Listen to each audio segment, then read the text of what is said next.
Okay, so I think I will go back to the Eisenstein district a little later when I get those items. And then we'll just see what the locals have to say at that point. And I did look it up. It's apparently a 10 to 50 on the alignment for Beastmasters, so Lion has a 53 alignment, so I haven't actually fucked it up. And you need 60 plus charisma for that, so him having 100 is actually pretty good. I just have to get in a few battles, and it should be relatively easy for me to get like 3 to 4 points of alignment drop. I'm not even sure if I save. Well, you save after the stage, so there's that. That's not it. Okay, this is the one I want to go to next. Is this the Seujit district? I'm guessing it's pronounced like some German shit. Soylent. It's the Soylent district. Alright, chapter 14. Laughing Merchant. Water owl or something. Even the normally Atlantis has been affected by the chaos of war. The locals tell the rebel army that Gospel the Death Dealer has disturbed their peace. He's a ruthless and greedy merchant that trades in death and destruction just to pad his own pockets, even if it means to serve the Empire. If that's true, the rebel army must put a stop to his evil doings. I mean, you don't have to.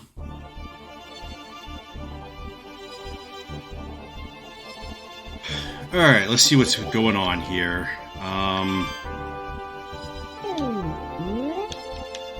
Town down there. Town there. This looks like the choke points because they have to go over bridges unless they have flying units. Or water units. So town there, town down here, temple there, town. Blah blah blah. Town up here. I don't know about buried treasure or hidden towns. I will do this the same way as I'm doing, I don't know, actually. Do I want to do it that way? I just thought if there's, like, somebody that wants me to come back after the stage, like, immediately, I will just see how things go. So, let's start deploying people. I need Deneb to get some levels on that fighter, so I'll probably push her up.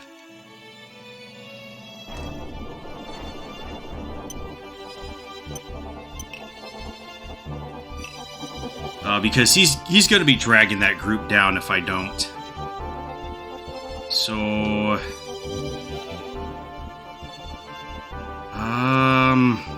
where do I want to park? Okay, you have to send him south over this bridge. So let's park her right here. Any other evil units? We have Schneider.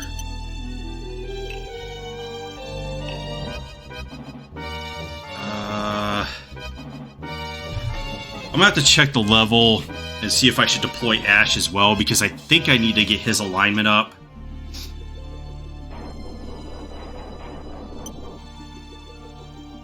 I'll just deploy him like a madman and each the 30,000, or not the 30, the 4,000. And the other guys I could just have. Well, we have Lion. You know what? I will not use Lion because I know there's a few missions out there right now that are like competitive or a little lower level. So I don't know about this at this point. Oh, we could use Nina because there's a lot of water here. Have this town right here.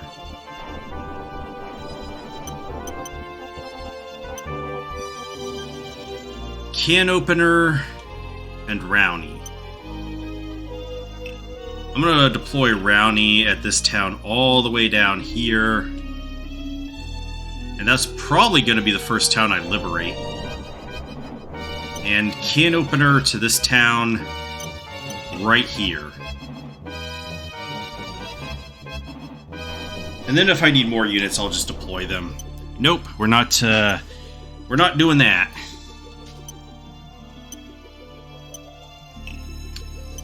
We'll go straight down here, then we'll go back to the can opener's town. Liberate that. And this should be pushing our reputation way up.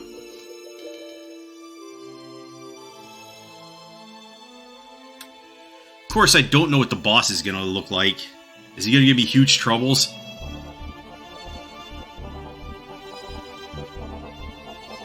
Alright, can opener finished. You liberated the religious city Owlbear. I'm used to just fighting those as encounters in D&D. Or aren't those monsters in the Tales of series as well? Got the Hermit card. More int. Thank you.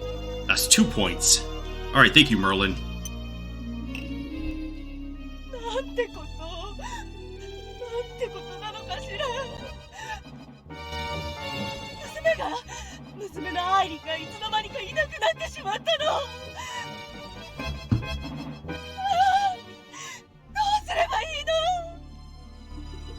Alright, so we need to find Eileen, apparently. Rowney is making good time. Vampire crossing the water. We look like we're set up pretty good right now.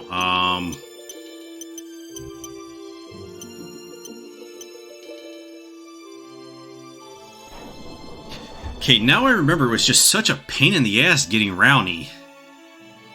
Schneider's leader encountered a neutral account. Okay, I don't think that Schneider is going to be able to riz these guys because we're so evil. He has tanked his charisma. Oh, it worked. The fucking coffin convinced him.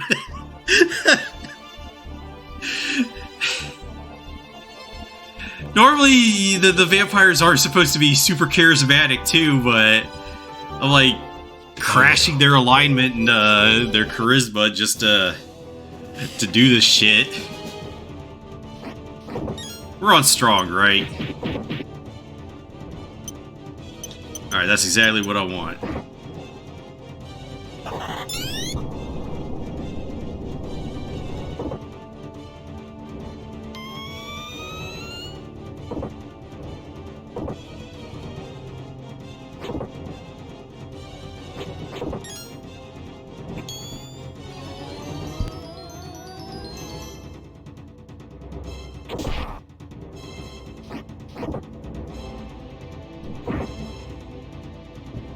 Okay.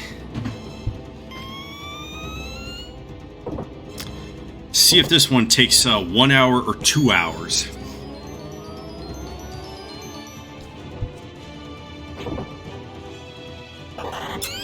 That's one of the big differences between this and Final Fantasy Tactics. I was finding that I'd beat the missions in like 10 to 20 minutes. Or if I had a really good build, it would just be like 3 to 5.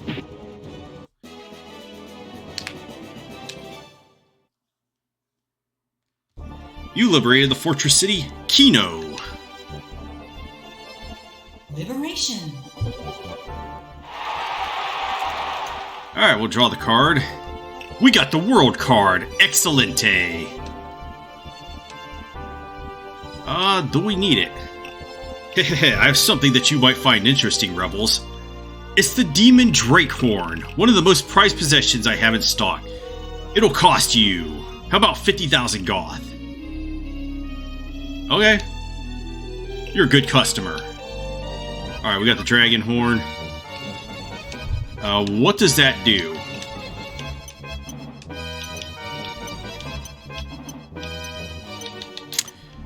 A horde of a raging demon dragon. Strength plus 12, fire plus 15, ice plus 8, lightning plus 10. Holy shit. You know what? I'm putting this on the golem because it has fire plus 15. I don't really need a defensive item, but this is a good defensive item because it's gonna boost strength, which is gonna be a little bit more damage, but it's also gonna boost the fire resistance. So I'm getting a little bit more damage resistance as well,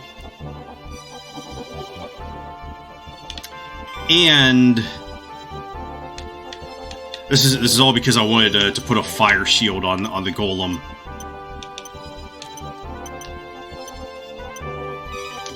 No, that's not what I want to do. Give me the item command. Yeah, the item I was looking for was the fire shield, but if I get a fire shield, I'm going to put that on my ice dragon now because I have this, and that's a huge protection because fire is going to be the weakest on my tier 3 golem, and this is going to work a lot better than I thought. Is this unique to the Saturn version? Or did I just not find one? No, we want to kill strong.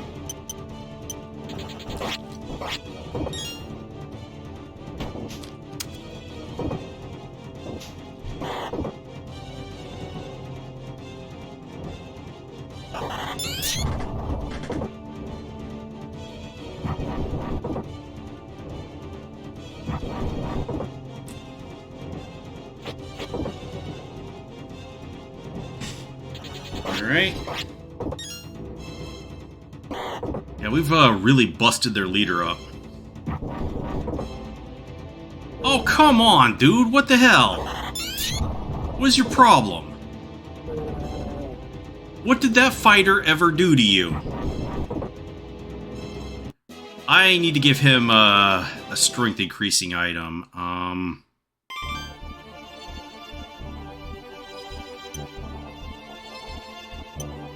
Or some defensive item or something.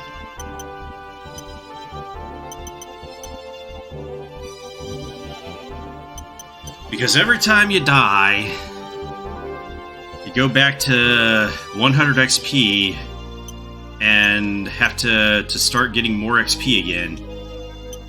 Which, you know, actually isn't a huge penalty in this game. But if they're going to send those guys out, I also want to change the formation because I don't want to kill their leader. So I'll put Pumpkin Dude there and you there.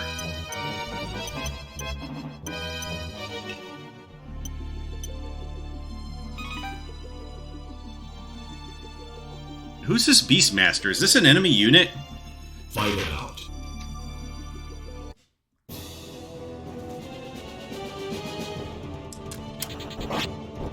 Alright, hopefully we don't have him die off this time and he's able to get a level. Because I want to promote him. Alright, there we go.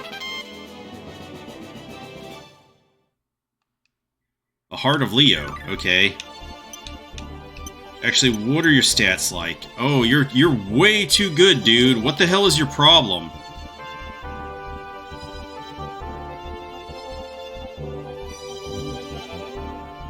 Can I even recruit berserkers?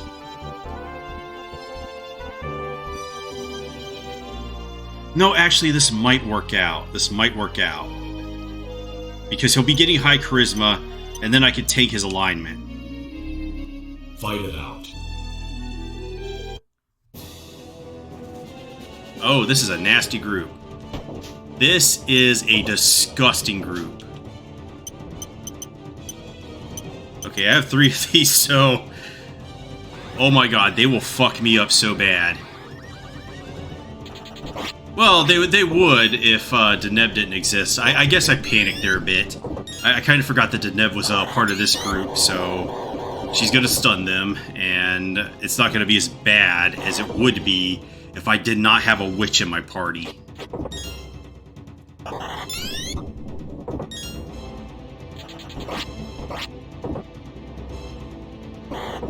Oh man, that devil is just messing stuff up.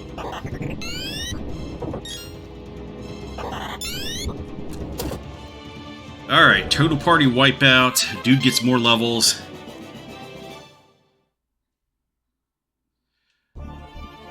So, what do I need to promote to Beastmaster? Charisma 50 plus, alignment 0 to 49. Berserker. Okay.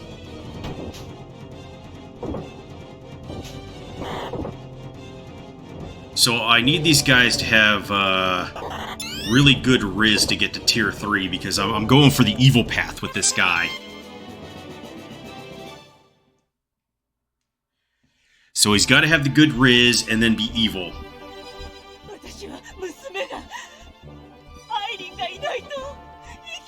Alright, we know about Eileen already. I don't want to go through a lion situation again. That was fucking annoying. Fight it out. Alright, we got some ninja masters. Or did they change the name in this one? I should check that out. Ninja masters and ninjas. Just wait till my guy shows you his magic.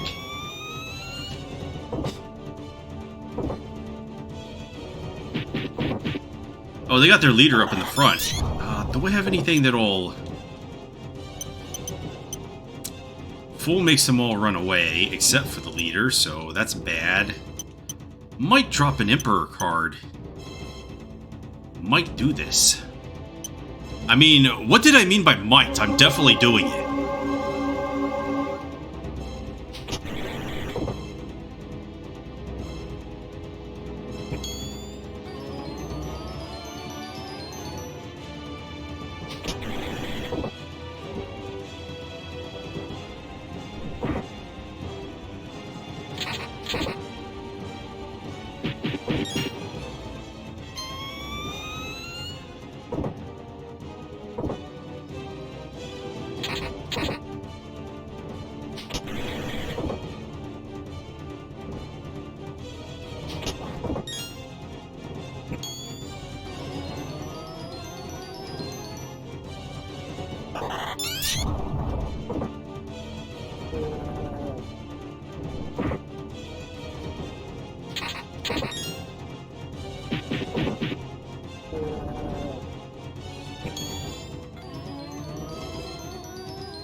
Fight it out.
Fight it out.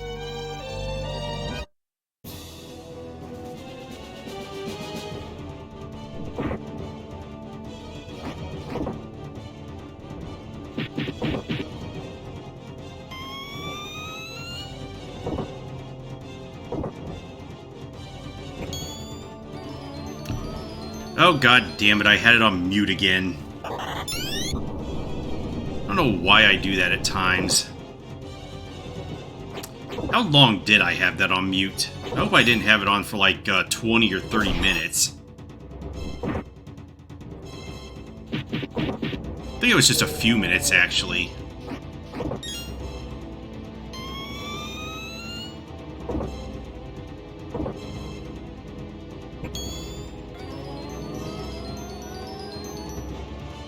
You know what? There's no were-tiger units in Tactics. I'm really gonna have to play through Breath of Fire 3 because we do get a were-tiger in that one. Oh wow, a level up! That's surprising.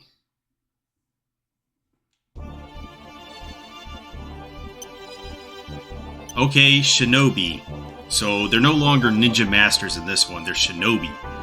Brown, Neil, Tom. Okay, so there's this one time I went to this park, and there was this dude there. This just reminds me, because these are like totally not dudes that are Japanese names, that are like the most American dude that's just cosplaying as a ninja. But there was a dude there dressed up as a fucking ninja doing some kung fu. And I was just like, what the fuck is wrong with this guy? It's with the Harry the Ninja. There's no Sasuke or something like that.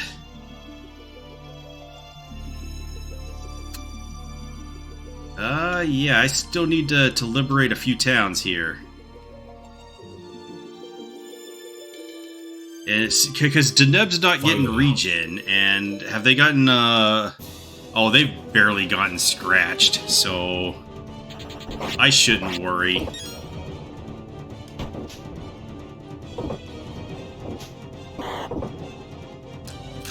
No, that is illegal waking up.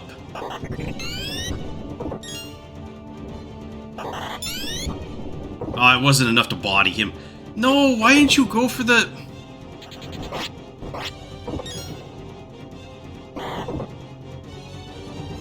Oh, that sucks. Yes! The goatee coming in with a clutch spell there. At the end. Liberated the autonomous city Zenendud. Liberation. And we got a mermaid group there, so that's defended. And we got our Emperor card back. Lucky.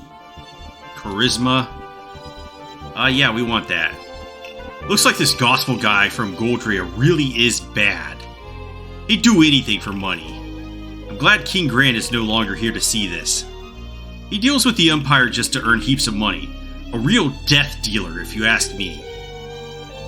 Alright, let's float down here to Deneb City and liberate that so that she can start getting regen.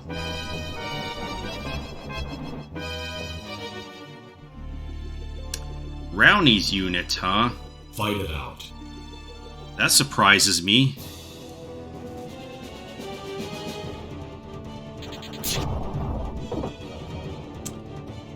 Yeah, the audience already knows these guys are done.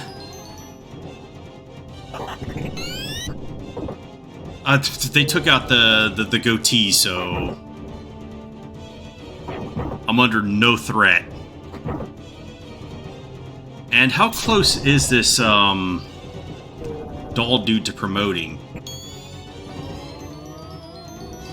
So what do we need to promote to the next level of doll dude? We need to be level 14.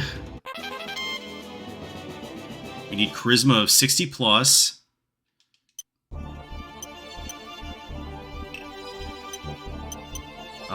And alignment between 50 to 80. So actually, this dude is a failed doll dude, so I need to get another one. Fight it out. Okay, so that's a tier 3 red dragon. Might be a little trouble. Oh, and they've got a Freya too. She's gonna fuck us up. Or not. That wasn't as much damage. I was thinking she'd probably do 50 plus to everybody. So I think we're in a bit better condition to win this than I was initially thinking. That's not even hurting Canopus.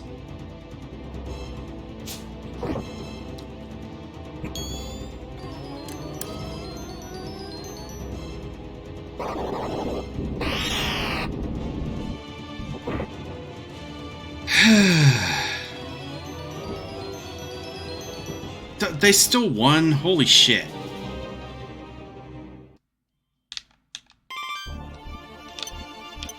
I hate when that happens. Yeah, it was that goddamn Freya after all. Fight it out. Alright, this unit's about to be dissolved.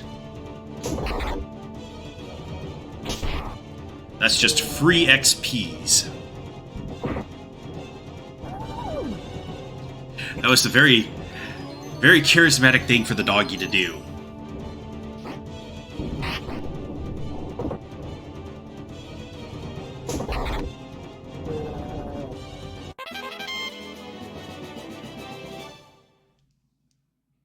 Found dowsing rod. Okay, that's the item that I was talking about that picks up buried treasure.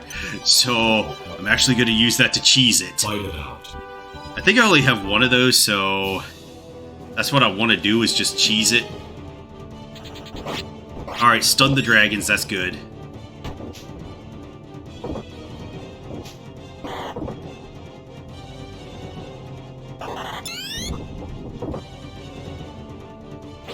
I'm probably going to have to drop one of those cure... Is it the cure Ankh that does the party heal? Because my front line is a little beat up.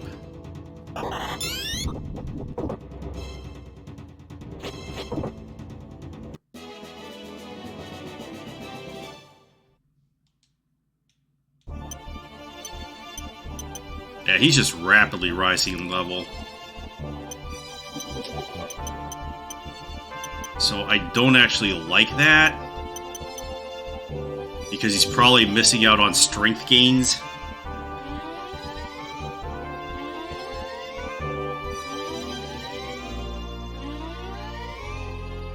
Yeah, he's definitely missing out on strength gains. But I don't really know what to do at this point.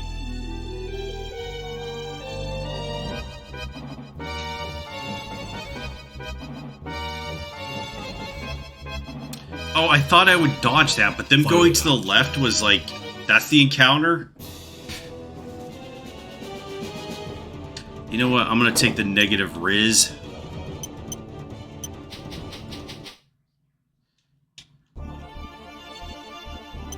Because I think that's preferable to actually just starting to drop my alignment and crater it. You liberated the trading city Churangon. Liberation. And we get the chariot card, which will give us more strength. Lucky. No, we don't need it. Have you ever heard of the man they call the Death Dealer? His name is Gospel, and he's willing to deal with the Empire just to fill his own pockets. That guy can get you anything if you've got the money. Magical relics, weapons, armor, monsters, demons, or even humans. People like him might be needed in times of war, but I can't stand such people. I'm begging you, put a bloody end to that Death Dealer. His death is warranted. Alright. This guy's a little enthusiastic about violence.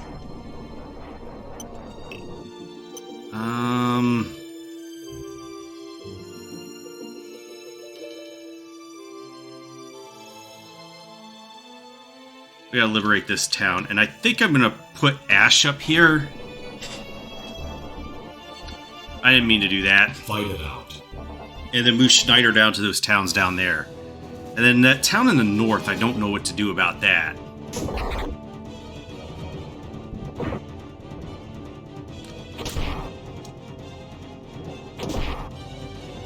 I guess since I don't really have anything else to talk about, you know, I just started watching the new season of anime for spring of 2025.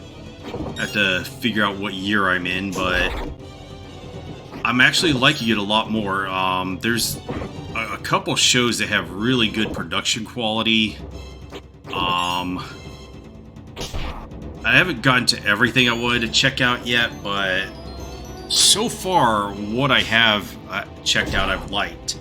Naturally, I can't watch everything, nor do I want to watch everything, because as it is, you know, some things just don't interest me, and then the shows for the kids that are clearly aimed for a Okay, here's Ash. We need to send him over here. But if it's just aimed for kids, I just don't even care about watching it. Did I see somebody going up here? Why? Oh, that's a temple up here. Okay. So I don't necessarily need to liberate that one. So I'm waiting for Ash to get over there. And then, like, if it's got really bad production, I just don't want to watch it either. Or there's just a myriad reasons of why I just don't want to watch something. Like, I usually drop something after the first episode if I'm going to drop it. Like, I know a lot of people like to do a 3-episode rule, and I think that came out because, mostly of Madoka, because of the plot twist that happens, but I don't watch shows and stuff for plot twists. I think a lot of the times plot twists are just a cheap device to get people to keep watching. Like, oh, this happened, and this dude did this thing, and then, like, when you really think about it, at the end of the day, like, the plot twist might not have even mattered or was even profound or something. And so I just don't really care about that. And also, it's like, people that are really into spoiler culture that are like, oh, I can't know a spoiler about anything. Like, if you tell them that Jesus dies in the Bible, they just absolutely lose their shit over it. I just don't know what to say about that. It's like, what are the themes and the messages, or, you know, stuff that you can draw out of a narrative or something that interests me more than just, oh, something shocking happened? Like, why does the shocking thing matter more than any themes or something like that is more valuable, I think? Or if, you know, you're just watching a show that has a really cool animation in it, and that's the entire point. And you're like, oh, did you see that fucking animation in episode 6, or something like that? Like, sometimes I just don't get people that are into spoiler culture, but, you know, to each their own.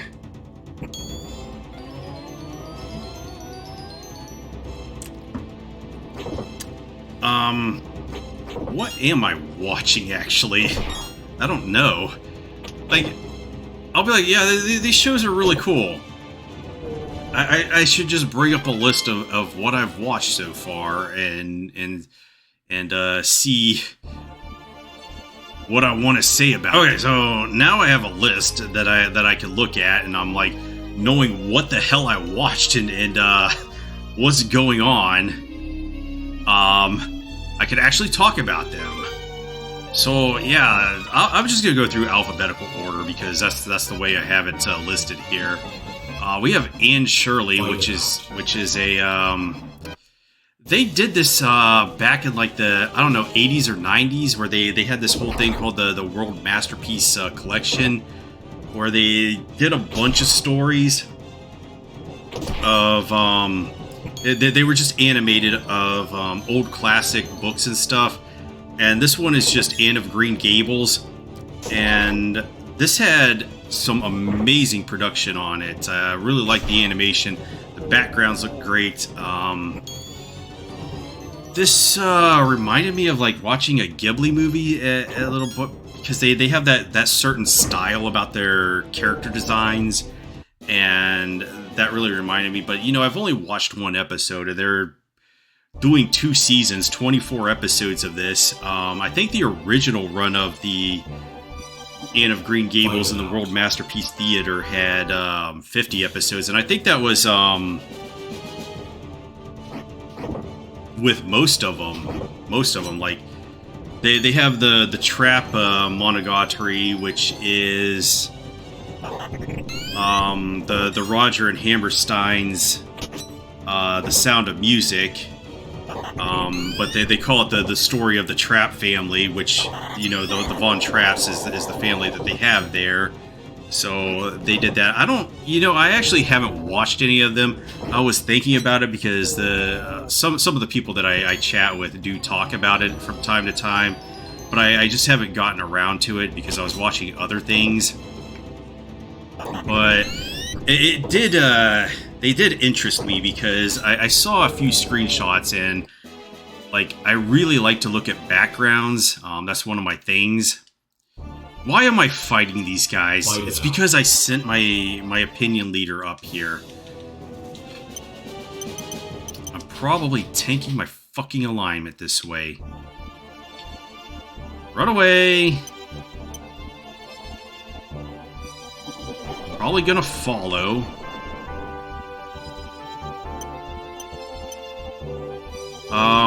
I can't remember all of them, but I think there's like 15 to 20 of them that they did. But they're all like 50 episode series, so I don't know if they have a bunch of filler in them or anything. But I think those are the two that I saw that interested me the most.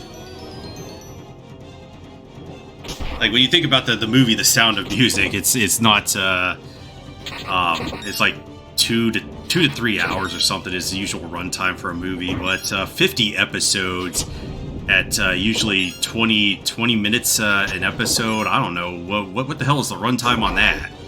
That's a lot of hours. But yeah, I'm probably gonna watch the entire thing through, and I don't know if I'll want to go back and watch the original one after that. But I have this feeling, because they created this new studio called the Studio Answer or something, just to do this show. So I have this feeling that they're probably going to go back and do a lot of these stories on these books.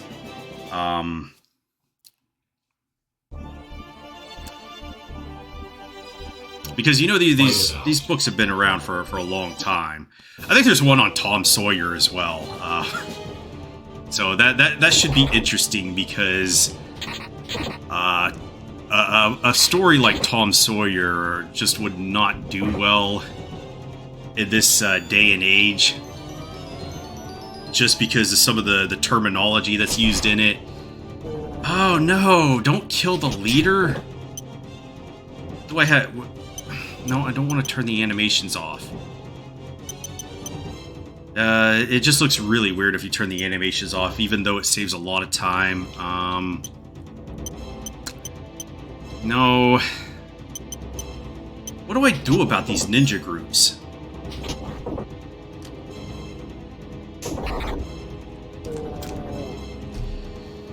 Well, anyway, but yeah, I do feel like they're gonna do just go through the whole run of all those books and everything that you could think of.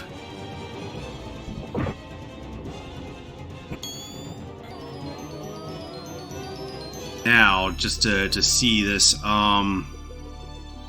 yeah, some of the stories they did in these World Masterpiece Theater animes are Les Miserables, The Fables of the Green Forest, Tom Sawyer, Swiss Family Robinson, Little Women. I watched that movie with my sister and my mom, so that would be interesting to see how they did that as an anime. The Adventures of Peter Pan, The Bush Baby, Tico and Friends. It doesn't list anymore, so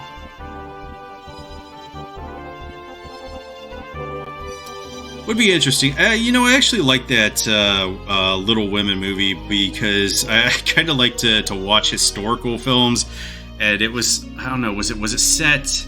I think it was set in the like post Civil War, and that's, what the hell is this guy doing? I just like to watch look at the sets and everything that they had going on there, and the costumes and stuff.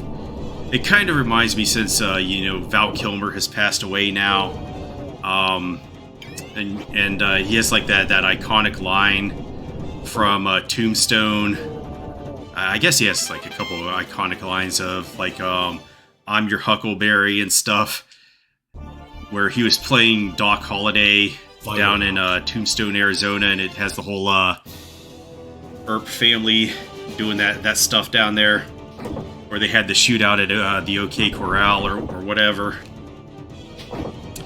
which is far more interesting watching that in a movie, because when you hear that for the first time, it kind of sounds like it's some legendary thing where people were just blasting like 400 bullets or whatever. But it was actually over pretty quick.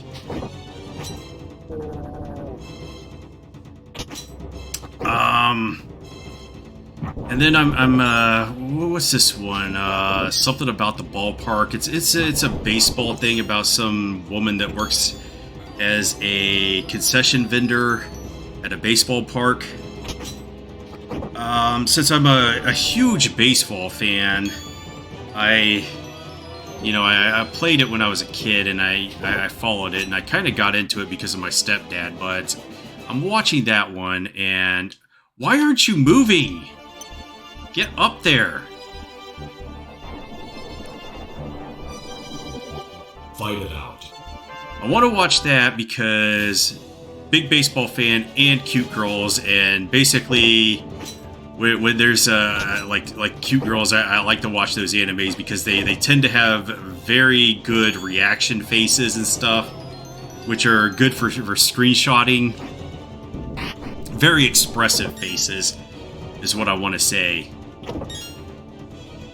I tend to find that when you're having a conversation with a woman versus a man, that the women tend to be more expressive in their facial expressions, and the guys are kind of less expressive. I don't know. But in anime, they have a lot of good reaction faces, and I'm hoping to get some out of it. It doesn't have the best production quality, so that's one of the things. But I did see there was like a scene where they were talking about like this dude had been playing baseball for years. So I think the guy that wrote this, did my reputation just go down when I liberated that? Liberation. Or did it go up and I'm just seeing things? But yeah, he was talking about weighted runs created plus, and I was like, this dude's talking about advanced sabermetrics about this guy. He had like a WRC plus of 120. So this guy, I think the author of the manga or whatever is a huge baseball fan, which tends to be the case about these manga. Somebody likes something a lot, so they start a story about it. Alright, we've got Judgment. That's HPs. I usually don't remember these HP ones. Have you heard of the great bronze giants, the Talos? They're made of solid metal and are difficult to damage with ordinary attacks. But they're weak against magic. So if you have the right spell, there's nothing to fear. If this is what they have renamed the Tier 3 golems, then what this guy is talking about is complete bullshit, because they actually have excellent resistances to everything except fire. And their fire resistance is like 40-something, like 45. So it's not the worst, which is why I wanted to get that fire shield for later. Or use that item that I got earlier and put it on the golem for later. But, this... What? How do I know all of this? I used to be fascinated by mages once upon a time. Well, that had been long before the name of the King Grand was rumbling across this land. Back then, I was, I forgot what I was doing back then. Yeah, and you're also, telling us lies, so I don't know if we can trust you. Alright, so we go this way, and we push you down here.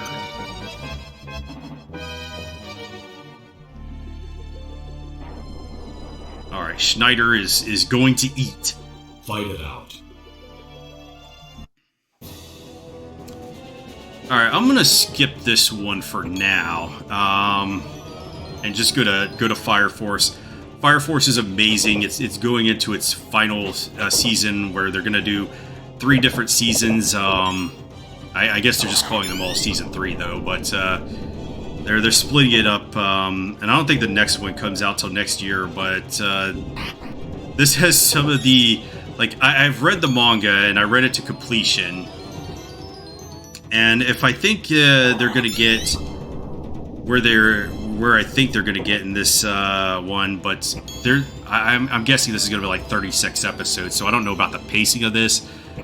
But this is gonna have one of the best fight scenes, and just basing off the animation in this first episode, they're probably gonna nail it, and it's gonna look fucking amazing. And the story just goes bonkers and off the walls and amazing. Holy shit, it's great. Fight it out. So, I'm definitely watching that, since I have read the manga and read it up to the end. And I actually own the manga, too. I have the complete manga, so... actually moved it, so... I have to get it on bookshelves and everything, but I have to clear out that room and stuff, and I was moving it when I'm still waiting for it to warm up, because I'm gonna toss a lot of that stuff into a burn pile and just burn it, because it's just boxes and stuff. But yeah, I own that and Golden Kamuy. And a few others, although there's still some series that are releasing that I'm still collecting and everything. So yeah, I would definitely recommend to watch this. I know some people have some complaints about one of the characters, but just ignore it.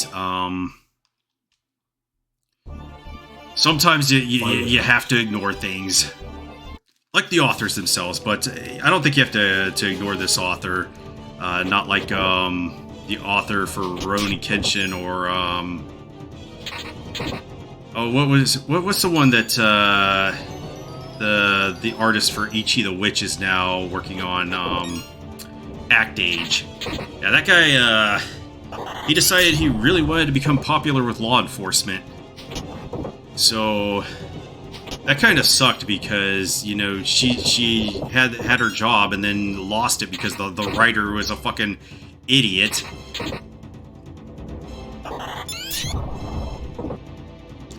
We have Guilty Gear.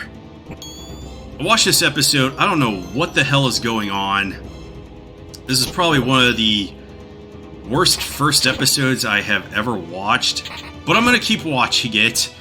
Just out of curiosity, because I don't think they did a good job of explaining anything. I think this is just for if you are a fan of the video game.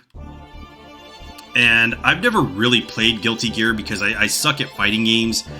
But I do remember my friend Featherhoof talking about this when we were in high school and the first one released. And he comes in and he's like, yeah, the protagonist of this game is called Soul Bad Guy. And I was like, wait, what the fuck are you talking about? He's like, yeah, his name is Soul Bad Guy. And I'm like, that's just not a name that you're gonna give the protagonist. Unless he's the bad guy. But no, he's the good guy. So that makes no sense. And then I recognized one of the other characters, well, maybe 2 or 3 of the other characters.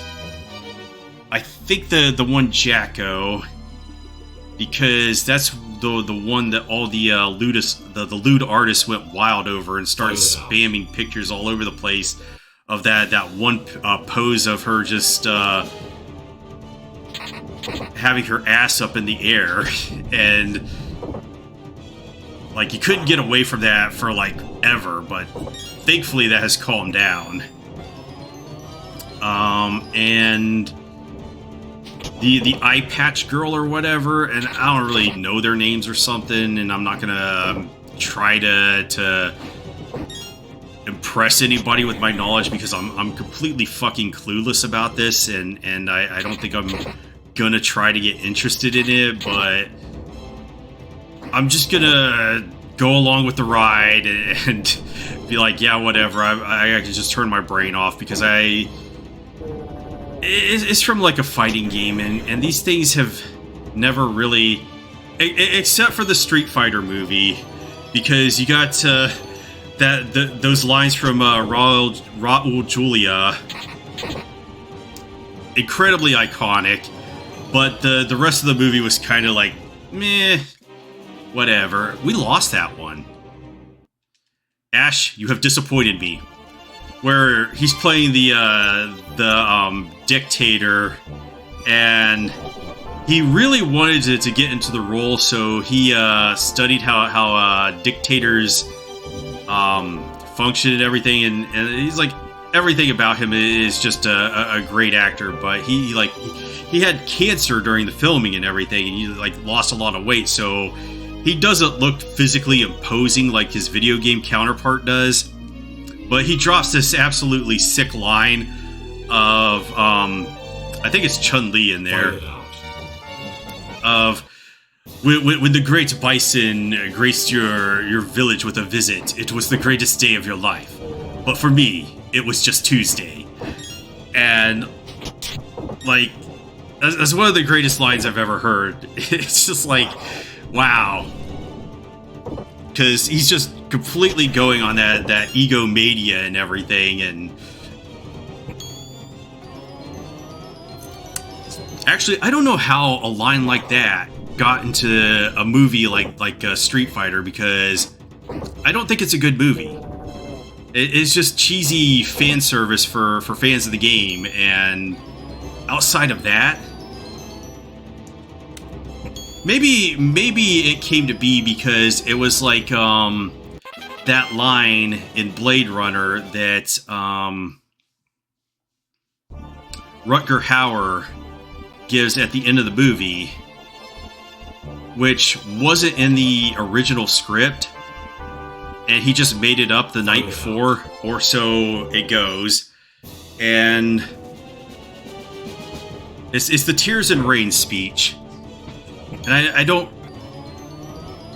I probably can't put a clip of that that long, but it's a really good line at the end of the thing that really, I don't know how many sentences it is, maybe like 2 or 3, but the way he delivers it and everything and ends off, it's just great. So maybe it was like that, and Raul Julia just dropped that in there, or maybe I'm just too hopeful, way too hopeful. But yeah, these like they did a Mortal Kombat movie too, and we need to get you moving, because I don't want you to keep dropping alignment and shit. Ah, I thought I was gonna evade, damn it. I thought I was just gonna narrowly evade that.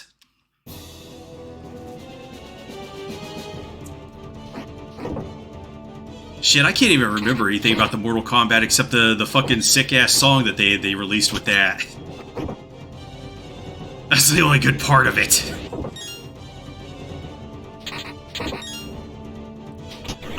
So, yeah, I guess I'll do this one, because the next two are just the ecchi shows of the season, and I can't help but eat these up. Except for the fact that I don't think these are like when I think pinnacle of ecchi, there's like Kill la Kill, and probably my favorite manga right now, 2.5 Dimensional Seduction. But these are just they're for what they are, just tits and ass, and that's it. So I don't really need to talk about those very much. And then next, I guess we have the newest Gundam. This one is actually written by Hideaki Anno, the guy who did Evangelion. So I'm kind of cautious about this one, because part of me just feels like Anno is full of shit when he starts talking about anime fans and stuff, because he seems to have a real deep-seated hatred for them or something. And it doesn't come off like when Tomino speaks. Tomino was the creator of Gundam, and usually when he gets an interview or something, he'll just come out and drop some sick line or say something absolutely savage. And it's like, okay, I see what you're doing there. But I guess they've been friends for a while. Actually, now that I remember it, there is that one interview where Anno is there with Tomino, and Tomino's talking about Char in the early Gundams, and he said something about I think it would be incredibly lame if Char went after a woman and didn't have sex with her. And if he didn't do that, that would just be incredibly lame. And Anu's just like sitting there nodding his head, like, yeah, that's a good line, Tomino. But I'm probably butchering what he said. All right, we liberated the Rochefeld Temple. Liberation. But yeah, Anu says things, and then it's like, but you put this in your anime, and he usually like writes them and directs them and does all this stuff. And it's like, if you don't really like this, why put all this stuff in here? Is it just because, you know, this sells and you're doing this because it sells? Alright, Charisma is 1 point up. I don't need the Empress card yet. Oh, hey, there's Eileen. We found her. Make it stop! Make it stop! This girl was about to be taken by Gospel's varlets, but... what is that word? Tenant or servant, a knight's page, a rascal, a knave. Okay, it cracked me up every time I was playing Final Fantasy Tactics and they would just call somebody a knave. Like, I would get on AOL and I would just start calling people knaves because I thought it was hilarious. I want to send her home as soon as possible, but those villains are still somewhere around here. What in the world should I do? Alright, we'll send her home. After we kill some of these guys. Ash, you're letting me down right now. But yeah, we got Gundam... I don't know how to fucking pronounce this because this is just like the weirdest fucking thing I see, but so it just looks like G-Cucks to me. So that's the newest Gundam that is being... And I'm a huge mecha fan, so I'm gonna watch this. I've watched like every single Gundam in existence, and I'm not even lying with that. Some of them are good, some of them are bad, some of them I don't know what the fuck is going on, like Reconquista and G, and even that show doesn't know what's going on because they even have a line in it about like, oh, this is just one thing after another. What's even going on? So, I like Tomino didn't know what was going on with that one. Like obviously with Victory Gundam, he was just making a shitpost because he was incredibly. I don't know why he was incredibly angry, but he was incredibly angry that I believe Bandai had bought Sunrise back in the 90s, so he just made this entire shitpost of a show in Gundam Victory. And yeah, you could say it's bad, but when you understand that it was intentionally supposed to be bad and just dumb shit happening all the time. Like there's this one scene where this like 11-year-old girl is just walking around sleepwalking or something.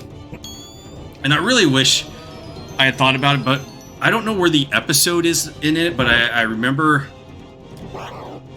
And the reason I wanted to do this is because I could just make a clip out of it.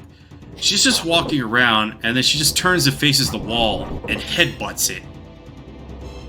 And then that's the scene. And it's like, what's even going on, man? But yeah, it's really stupid. I don't know where this one's going because I did this whole, Dude, why the fuck do they keep winning? I should be the one winning. Yeah, I did this, gauntlet of watching because I was trying to, where the hell did that one come from? Oh, this is bad. Oh no, a Freya against us. I never put that in my calculations, ever.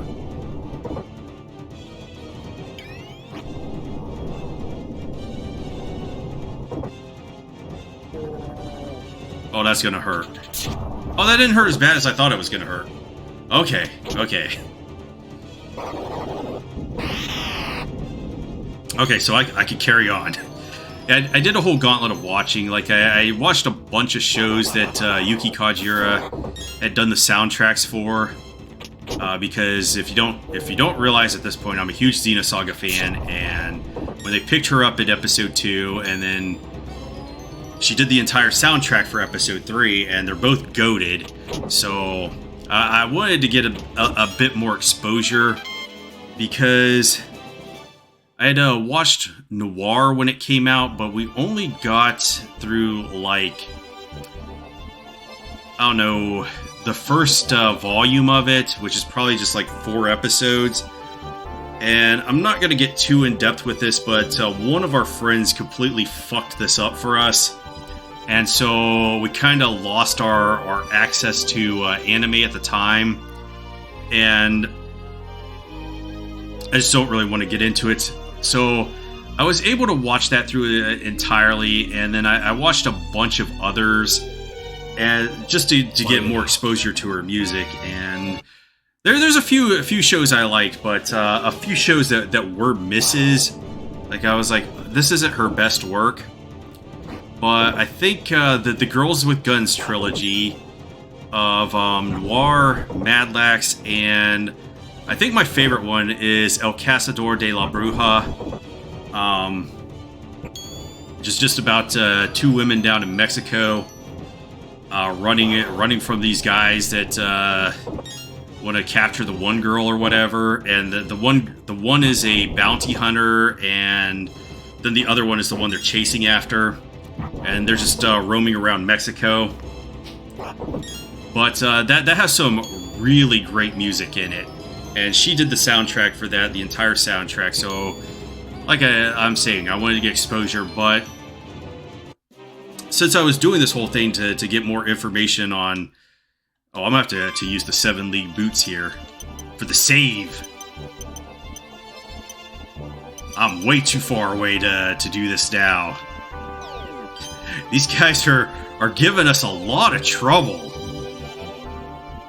But some of the other things I wanted to watch, because Evangelion is obviously an influence on Xenogears and stuff, because Takahashi is a huge mecha fan, and so I wanted to watch more of Anno's stuff, and I ended up watching Nadia of the Blue Water, and you could definitely see some of the things in there are obviously direct references to Nadia and Evangelion and stuff.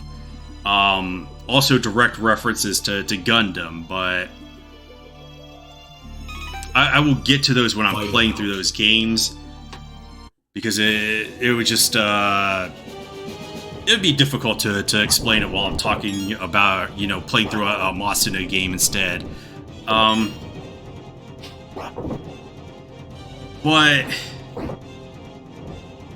while I was watching it, I was like, Anno, you say these things, and then this is exactly what you're putting in your anime.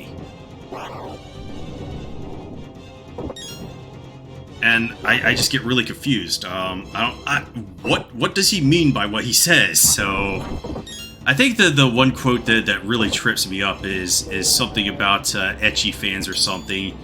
And I'm like, yeah, but you know, there's scenes that you have in Evangelion where Asuka and Rei, they're just walking around naked with their tits out, and Nadia, you see her tits and stuff, and it's like, I just don't know what you're trying to say here, dude. So But, you know, I'm a huge Gundam fan. I'm not going to let that hang me up.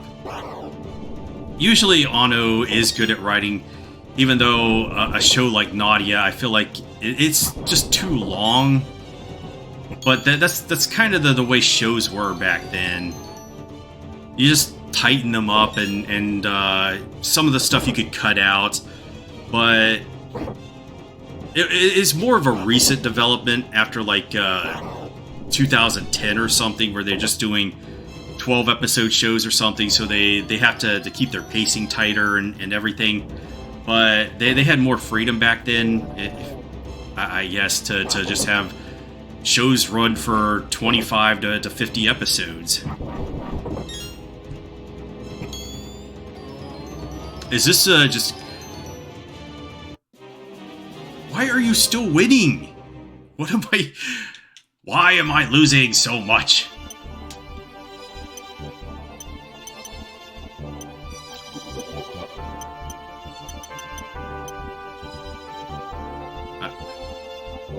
Yeah, I have to zap him, and then I have to put him here. Do I need to heal? Yeah, I don't feel like we're even beat up that bad. But they're just winning the encounters with their shitty fireball spells. Probably making this drag on, too. This one, I'm also I've read the manga. This is a Kowloon generic romance, and you know that just makes me think of Saga Frontier every time I see that word, because I think I don't know what the original Japanese is for Kurong, but I'm kind of feeling like at this point that it was supposed to be a reference to Kowloon or whatever. Man, I can't get the pronunciation down right now. But this is a psychological anime. It has a real 90s feel to it. Like that's what I want to say about it. A 90s feel in the modern era. Because that's what the backgrounds look like to me. Like almost like the hand-painted cell that they did back then, but they just don't do that anymore. There's like only one studio that does backgrounds that look good, and they try to mimic a hand-painted style. These days they just do everything digital, so a lot of the backgrounds just end up looking like crap. Unlike old shows where the backgrounds look good, and if you're not familiar with the way they do the anime, they do them on layers, and the background layer is completely different, completely separate, and you can catch this sometimes when the character models just don't look like they fit with a particular background style, or especially when they're opening a door or something, because they have to animate the door, and so the door is not part of the background layer, so it looks completely different, and the shading and coloring is completely different from the background layer. Fight it out. But it doesn't seem like they've had this issue in this so far. Probably because they're avoiding animating a door, because door animation is one of the hardest things in the world to do. If you wouldn't believe it, there's so many things you have to consider when you're animating a door, and it's like, what the fuck is this guy talking about? Yeah, it's an object that is moving in so many different perspectives, and then you have to consider the objects that it may be interacting with, like a character or another character behind it, or if like a ball hits it or something, or some other random object. And this is also something that happens in video game animation as well. It's just like, doors are tough. So you can usually catch it when they're animating a door opening. But yeah, this one's hard to talk about because it's. I was talking about the whole plot twist thing earlier.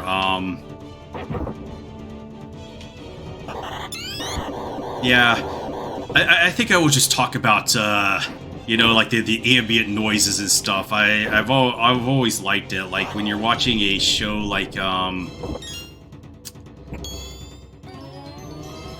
I want to say Gundam, but I don't want to use that as an example again. Just like a workplace or something that doesn't have like music going or some kind of other noise, and so you're just using like the sounds of that. It's just the sounds of the city that they're in, and god damn, I can't believe I keep losing these battles. Ash, what is wrong with your group? This should be a solid group. Is it this fucking goatee?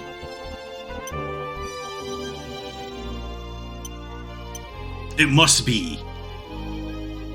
How fucked up did we get, actually? Yeah, we got pretty beat up there. I should use a Cure-Onk. This is probably tanking their charisma, too.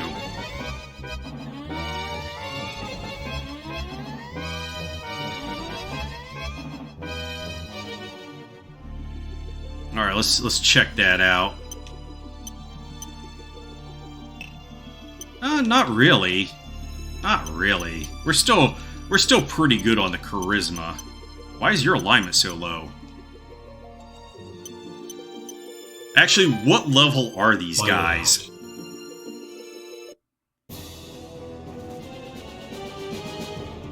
You know what? I should have this guy set to leader, so he petrifies the leader, and that will probably help out. But it's not going to help in this battle because I went for that dude. This guy should be weak against physical. And if I petrify him, he's not dark questing. Yeah, that's what I should have been doing. What the hell's wrong with me? Oh, no, that's... Oh, alignment up. I like that. Yeah, since your alignment's been going down, I need to get them back up so that I can upgrade them to Tier 3. Are dragons the only one that have Tier 4? No, mages do too. Ooh, level up. Nice. Alright, Ash's unit has finished. We have a giant there, so... Let's try to catch him. Alright, and let's go for leader here. Yeah, we've got leader. Please succeed, Petrify. Yes! Alright. We should win this one.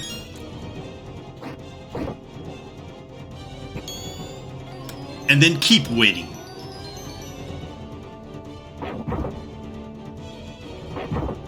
But yeah, very, very 90s feel for Kowloon generic romance. I've read the manga. Probably we'll start buying the manga at some point. But I don't know when I'm going to get around to that because I've kind of just stopped for the time being in my collecting. Because of uncertainties, but I'll probably get back to it. Yeah, we're winning. That's what I want to see. And that's one that I would definitely recommend. Like, I don't want to buy the show itself, even though it looks good. I usually don't want to buy animes, but I do like mangas. Mostly because it's a lot cheaper to buy a manga. It's only like $10 per volume, and then when you're and you tend to get a lot more out of it. When you buy an anime, it's like 4 episodes or so. I don't know what the hell they're doing anymore because I haven't bought one in like 20 years. But when I remember back in the DVD days, it'd be like 4 episodes a volume. They might be doing it differently now, but that's what I remember. Let's target strong to see if we can get the other one. And I don't know, they could be doing the entire season now because of Blu-rays. 12 episodes on there. But I tend to remember the 4 episodes being the case. And we're definitely going to win this because they can't do any damage to us. So, yay. So 4 episodes at like... And also the pacing would be glacial. Two chapters an episode, I would say. That's like the norm, especially for your battle shonens. Fight it out. So that's like 8 episodes, and then it would be like, I don't know, $30 to $50. I just didn't like the value in it, so I really didn't buy anime. Plus, I find reading to be a lot easier. Like, if you're watching the Bleach anime, which I never did, that's like 300 episodes versus reading it. And Bleach is like one of the most readable mangas I've ever read. It just like flies by. It's like, oh, I'm done with this chapter. Let's go on to the next one. And then it's like, oh, I'm done with this one. Fight it out. And I think it's basically because of Kubo's absolutely insane and great paneling and illustrations. It's just like, oh, this is a joy to read. So yeah, I would recommend watching this one, especially if you're a Seujit Frontier fan and you like to spend time in Kurong all the time. I don't know, I just feel like making that reference because it just reminds me of that. Go over it all the time. Dudes walking with their swagger. They're the... God, that walking animation of Seujit Frontier for the men is like the best thing ever. I always note it because they have the women walking with the most polite animation, and then the dudes are like they all walk like they're the hottest shit in town.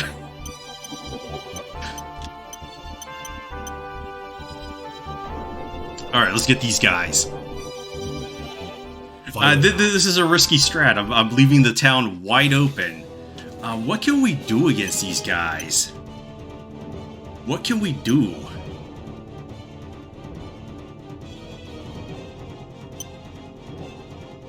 I don't feel like any of this is going to help me, but let's drop a hanged man here.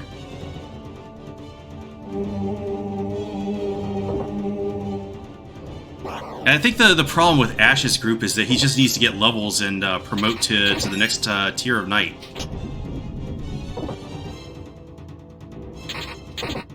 Because they'll get 1 extra attack at that point.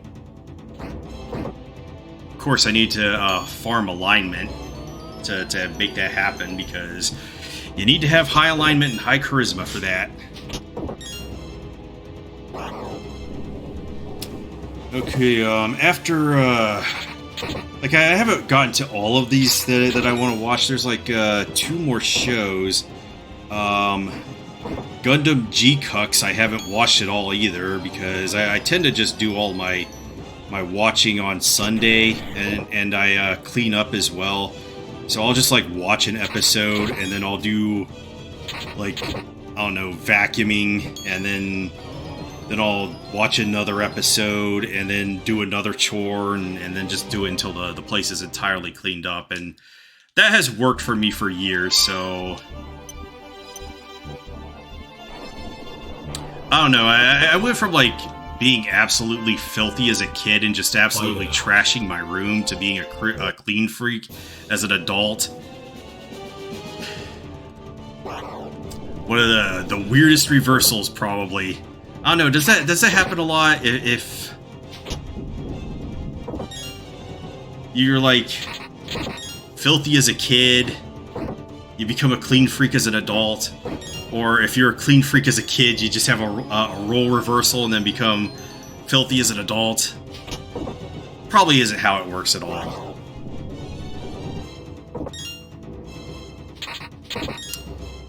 So yeah, let's see. Yeah, there's 2 shows that I didn't get to so far. The next one is My Boshi Witches. I don't know what to even expect out of this one. I just saw cute girls, so I was like, I'll watch that. I don't like the episode I watched. The direction, I don't know where it's even going in. It seems to be like they wanted to do like a Precure or something, magical girls idol show. And they tend to do these shows and create real world idol groups out of them. Was there singing? I seem to recall singing. They do that with like Love Live. A lot of those cast members are also singing and dancing around on the stage, and I don't know how successful that is, but they just do it. And then, like, you know, the idol groups are also absolutely massive. Like, they'll have like 9 to 20 members in them, and I just don't know if you're making a lot of money out of that, because in your typical band you'll have like, I don't know, 4 to 5 people, and in like a boy or girl band, it's pretty much the same thing, where you have 5 guys or three guys or 5 guys. I don't know why they always do it on odd numbers, but it has to be an odd number. You know, it is probably because of formation and stuff on dancing and stuff on the stage, but yeah, unless one of them leaves, you won't have an even number, but you have to like split the revenue and money and everything with the other members. So, and then like the recording industry is not even fair either. So you have a lot of stuff to contend with. Like a 20 member, you probably not. It is probably not working out well for you at all. And then, you know, idol culture is like pretty disgusting too. So I don't know why any woman would want to do that, but you could do it as a guy, because the same things don't apply. Fight it out. But yeah, I just heard it's too restrictive of a lifestyle, and it is just weird.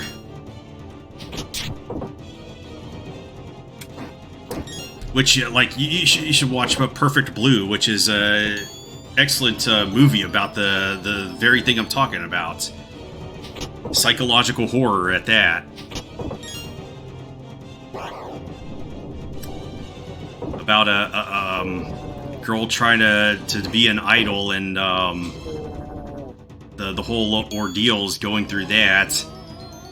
And one of her fans just being absolutely crazy, and she tries to, you know, kill her.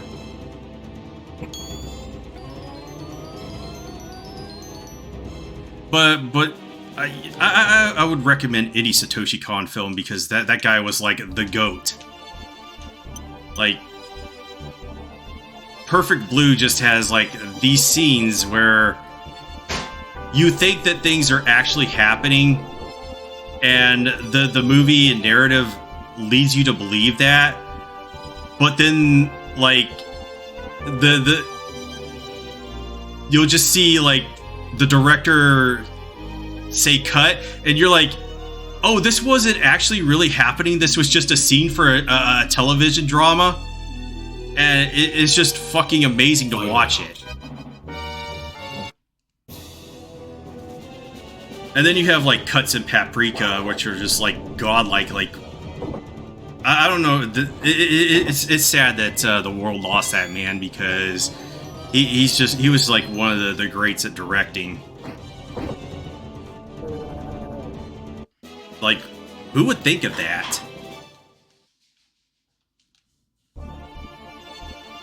Oh, get the fuck out of there.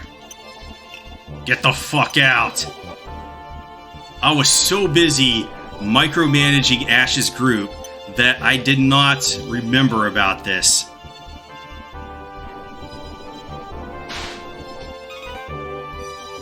Alright, Schneider has protected the temple.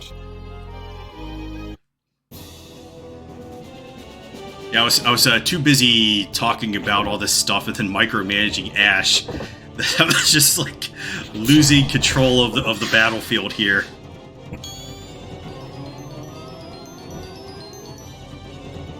All right, let's try to regain control and I don't know if I should seize the city down here.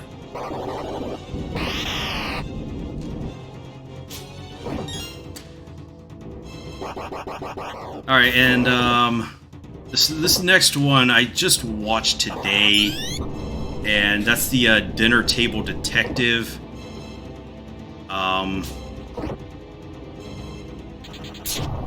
The thing that I took away from the most of this is that the dude in this show probably has negative riz because he just gets everything wrong about he's just like accusing everybody of being the culprit, and he's just wrong about it at every step.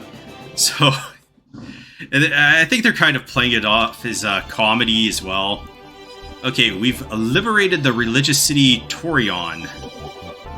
Is this a Freya group coming down here? I can intercept him with Schneider's group. Alright, we got another Emperor card. Lucky. They say Gospel kidnaps little children and sells them to mages. That's outrageous, really. Oh, speaking of that, let's see if we could just go back to this city and if they found, or if I have to come back after this entire mission. Found the girl for this mom who's weeping.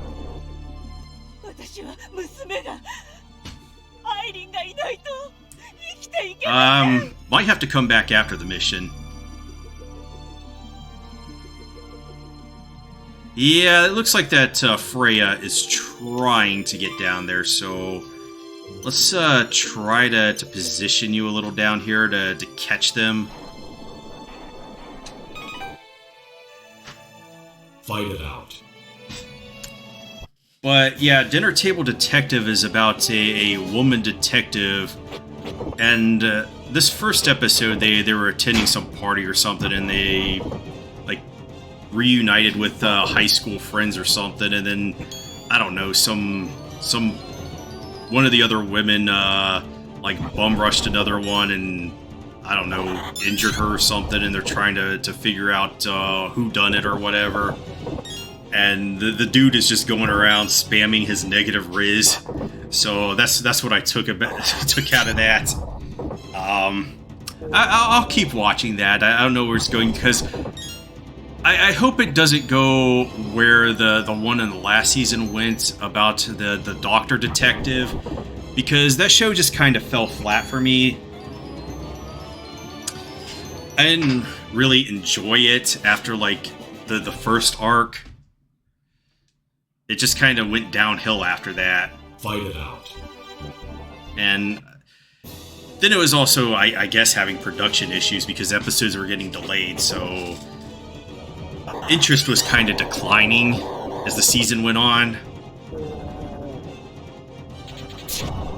And the two I didn't watch is, what do they call that in English? Sometimes they don't even use the... Oh, Rock is a Lady's Modesty or something. Okay, so... Yeah, I watched the trailer for this, and it looked really interesting with the animation and everything, so I want to get that. I'm probably going to get that tomorrow, but by the time I have this video up, I'll have done and watched that and everything. Did we just murder that Freya group? Way to go, Schneider. And then, your Forma. I don't even know what I can't remember what this one's even about. But it looks cool. I don't know. I just looked at the key visual and I was like, that looks cool. I might give that a chance. So, yeah. I'm actually feeling a little better about these shows that I'm watching this season than last season. I don't know, I just had some kind of malaise going over me, and I was like getting out of it and stuff, and it was kind of hard for me to focus on them. Like I just didn't feel like I was enjoying them that much, and that's never a good thing.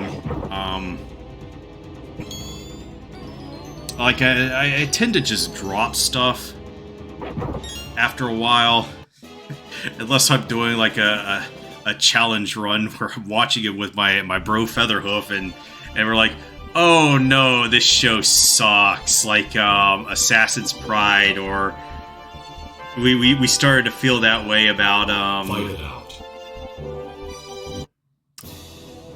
oh, what was that deer show?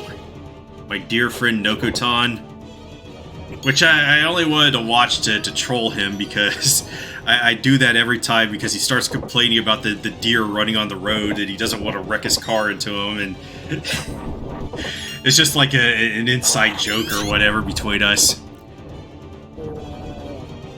But yeah, it was like fun for the first couple of episodes, and then it just overstayed its welcome. But Assassin's Pride, on the other hand, like, what the fuck went on in there? Like, it's just started having a production collapse, and then also, like, the subject material just started getting really objectionable. So that was like the easiest one we ever rated. It was just looking like a mess, and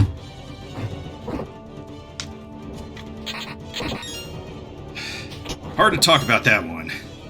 I think the best episode in that one was the anime original one, but that happened like halfway through the runtime, and then it just started declining in quality after that until we got to like the last 2 episodes, and it just looked like an absolute fucking mess. Like, some of the jerkiest animation, and then just like I want to say it was worse than Dororo 15,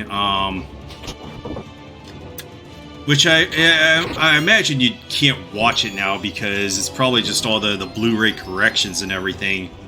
But when it had the TV Eric running, it was like one of the episodes of all time to watch. It was like, I think they were like animating this giant crow or whatever flying around, and it was just like jerky as hell, and it was hard to follow what was going on. Oh, I didn't know what the hell I was doing there. Fight it out. Alright, can you win this encounter? Am I still on leader? No, we're killing strong.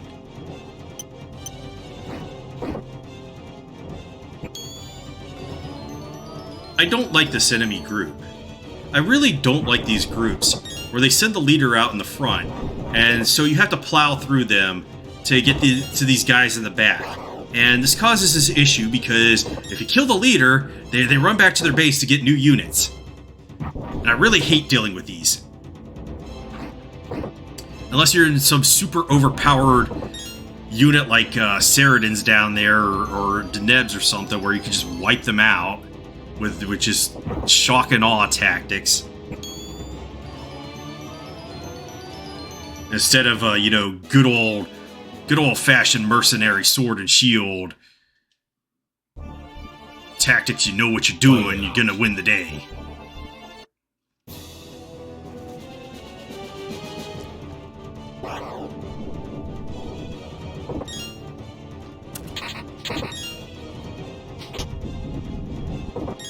I also watched like one episode. I'm probably gonna get to it after this recording of Urusei Yatsura, because I've been watching through that. I enjoy this much more than Ranma 1/2. I don't know what it was about Ranma that just didn't rub me the right way. Of course, this does have the same issues that Ranma had. Like, I think it was probably season 3 or something where they were just repeating plot points and using stock footage of old episodes. And that's done in Ranma 1/2, and that's about the points I dropped it. I was watching it with my friends, and we just dropped it at that point. I think we got to like season 4 or 5 in Ranma, but once a show is just like repeating stuff and going with stock footage, but it is like, why am I watching this at this point? But it got out of that, and I was watching it, and the songs for the opening and ending, I was like, I watched episode 150 today, and I was like, yeah, I really like this song. And then the ending song rolled up, and I was like, this is just like 80s, like the most 80s rock ever.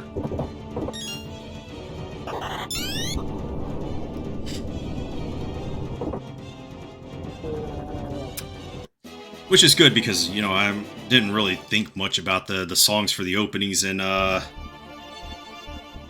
first couple of seasons of that show.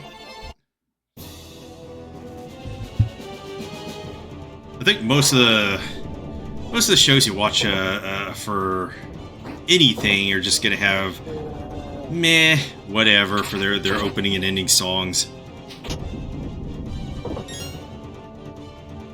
But for anime, it's a little different because a lot of the studios are connected to their recording industries. So what happens is that they end up having, whenever they're releasing their new songs, they just release them as part of the show's opening and ending songs. So you end up getting like their top 100 or top 10 songs inside of there. And that's just part of how it is these days, at least. Wasn't always like that.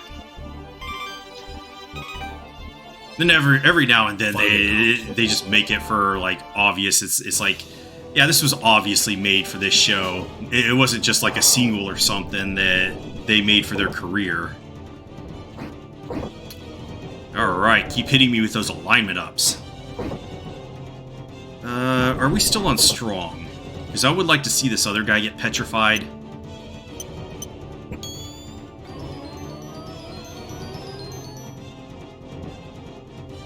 How many more units do they have to deploy? Because I feel like we've been on this map for quite a while, so we probably should have mowed through quite a few of them. And they only ever send out like 3 to 4 of each unit. And that depends on the map, though, of how many units they send out, because there's usually like... There could be like up to 10, I think, 10 different types of units. Except on the final map. And we'll get to that when I get to the final map. No, you failed to petrify, so we probably lost this battle. I need to check on these guys to see if they're eligible for promotion yet. Because if they are, I want to do that.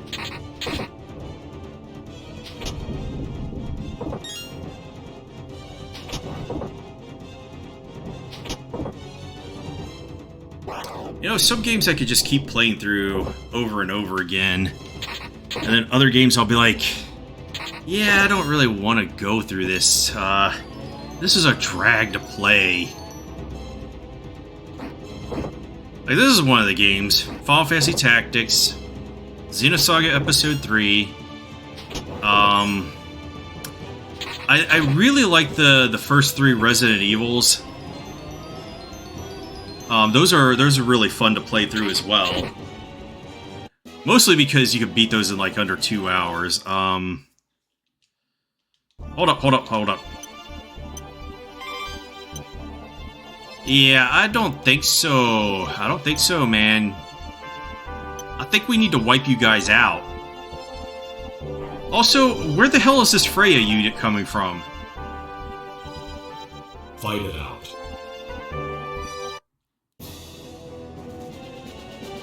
You know what? For this group, I'm gonna burn an Emperor card. And also, I forgot to check to see if they could promote. Yeah, these guys aren't hurting me anymore. I think I have gained the momentum at this point with Ash's group.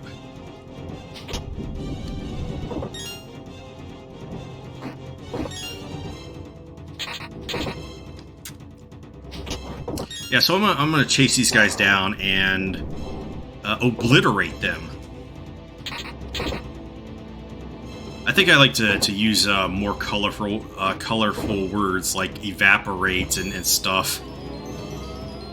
Like when I was playing through that one mission in Final Fantasy Tactics, and I want to do those solo ones, and I came up against, because I wanted to do this particular build, and so I was doing this build, and I came up into this part where like this behemoth was using these XCOM strats because he was missing 90% chances to hits and 81%, and I somehow got the W out of that mission. But then I came up with an even better strat right after, and so that's why I want to do Final Fantasy Tactics after I do Lunar, because I actually do have some incredibly good strats for that game and some stuff I want to try out. And I wanted to do some solo missions with Ramza, mostly because some people are delusional and think that he's not a good character in combat. But there's a lot of things you can do with him that are just absolutely batshit insane.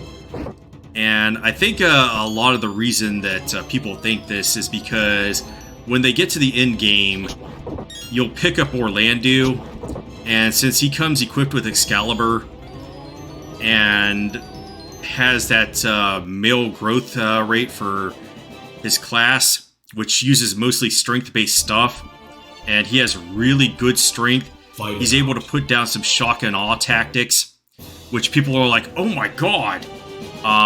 But usually when I'm playing through this game, I'm like, well, it's not that hard. And I think the reason is because people get just like complacent and they'll just use like the reaction ability auto potion, and they're like, I found that one simple trick. This is it. And then they don't try to change things up when there might be a better strategy to use. And there's a lot of better strategies where you could just win a match in like 2 to 5 minutes, and it doesn't require the use of auto potion. And in some cases, all right, let's see if we could promote. We could promote to Paladin for Ash, so we're gonna do that because this now gives us better resistances and better stat growth, and also gives us another slash in the front row. So this is good. So we need to get Lancelot's alignment up. I think we only need to get... Do we need to get to 60 or 70 to promote to Paladin? Alright, yours is 91, so...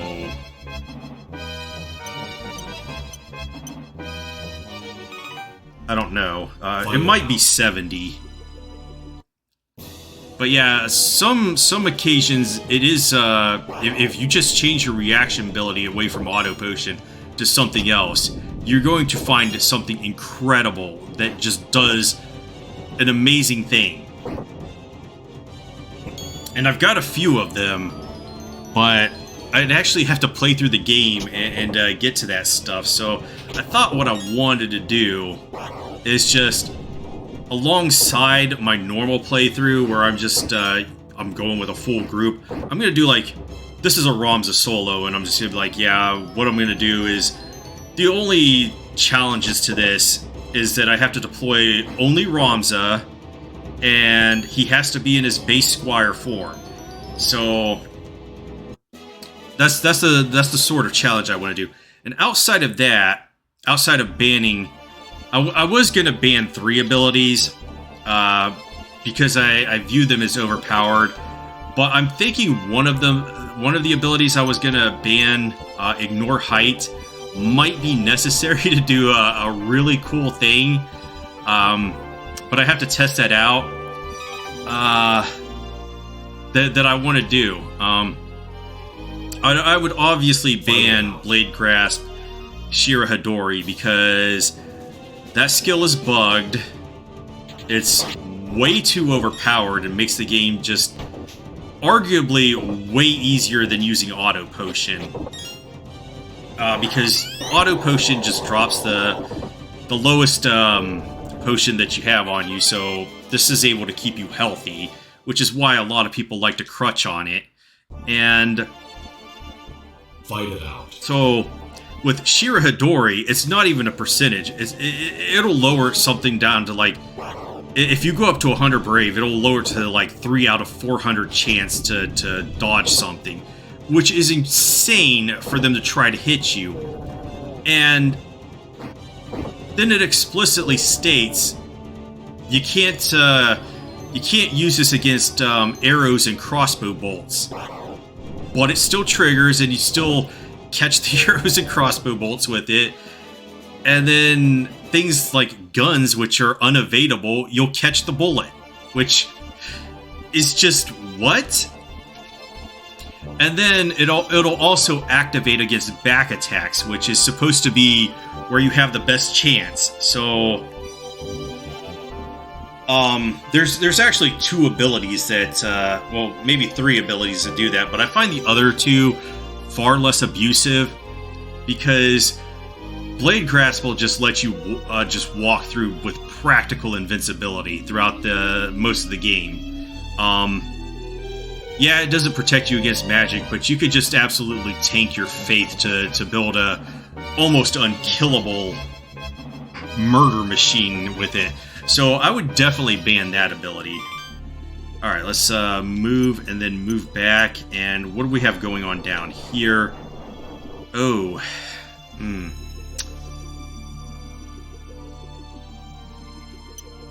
Worst case scenario, I could just teleport the coffin down there to defend.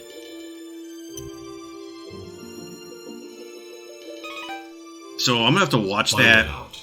I'm not gonna ban Auto Potion, but I will definitely look into doing anything but using Auto Potion once I get to Chapter 2. I'll probably use it through Chapter 1 just for lack of anything interesting to do because of the way I play the game. Usually I just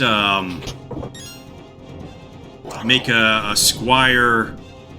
Well, I just fire the initial units. I just take all their equipments, sell it off to raise funds, sell off a few of the items to get enough funds to go to the soldier office and make my own units, because that's way more fun because you get to give them names, and then you can be like, oh, I want to get a unit that has higher faith so I can turn them into a mage unit, or one that has higher brave so that I can turn them into a melee unit. So I tend to do that, and I never really care about being at a money deficit in the early game because of it, but that's what I'm going to do. And then I'm just going to go through the game normally, and as I'm going through it, I'm just going to do Ramzu solo challenges. And I think the fun part of this is that I've already picked out titles for the episodes that I'm going to do in the solo challenges. And that was probably the most fun part of doing this.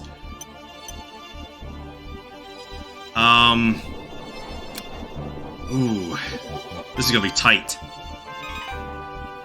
And then I have to rush back up there.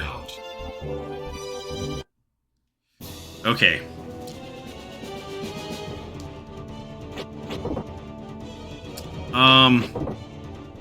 Oh, and the other ability that I would ban is Teleport. Teleport just kind of sucks a lot of the fun out of it because you can just, like, leap right next to a boss. Yes, there's a chance of failure, but most of the time you're gonna have a success, or you could just like chain the teleports and move across the map. But I just feel like it would be more fun. And teleport was one of those reasons why I was thinking maybe I should just ban Ignore Height, because that just allows you to scale to the top of a building with no problem, instead of jumping from rooftop to rooftop to get to some place. So I was thinking about it, but there is this one mission where I think I need it, but I would have to do some testing, but I think I need it just to do something completely awesome. Alright. So we will zap you down here. Hopefully this priest unit doesn't try to break off and go up there. Alright. What do we have going on now? Ash is going back. We still have this Roshfell Temple up here to capture. And you know what? I might actually just send my opinion leader up there now. I need to evade, and then there's this other town right next to the boss town. So let's do that. Oh, they're going back because Schneider's unit absolutely kicked the shit out of them.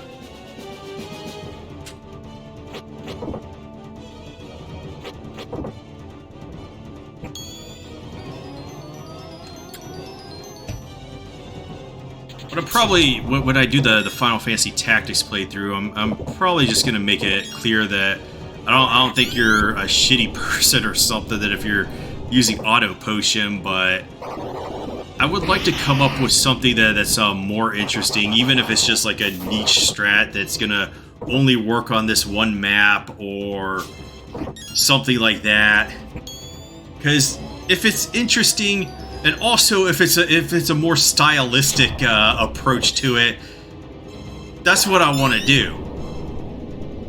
There's a lot of amazing and fun things you can do in that game if you just take off the training wheels or do something different from the norm.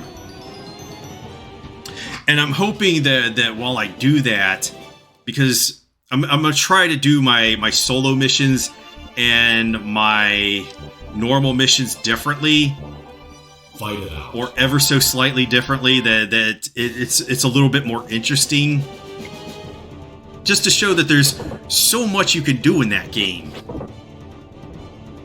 And that's honestly why it's one of the best games that has ever been made.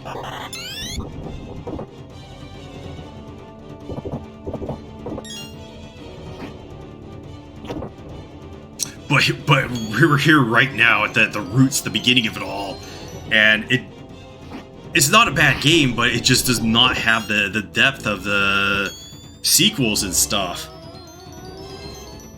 Like, all the gameplay footage I've seen of Tactics Ogre makes it look like Final Fantasy Tactics. But I'm probably going to be playing the remake version of that when I get around to it. Tactics Ogre, that is. Because it is probably way more accessible. And one of the things I think is a little underrated is I don't really like reading all the text and dialogue, and when they have voice acting, that it helps out a lot. Because when you're doing a long video like this, it can really take it out of you. It's a lot of talking. You have to find topics and subjects to talk about and everything. So, and then when you're reading through lines, even though like everybody I've ever talked to when I'm reading lines or something tells me, "Oh, you really do that good," and I'm like, really?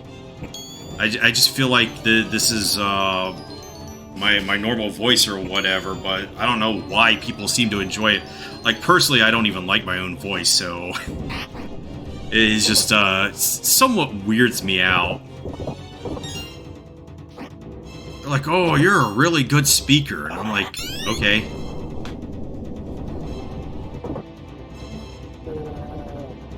Like, I don't do it for the praise or whatever, but Fight it out. I guess that's just innate or natural for me at this point.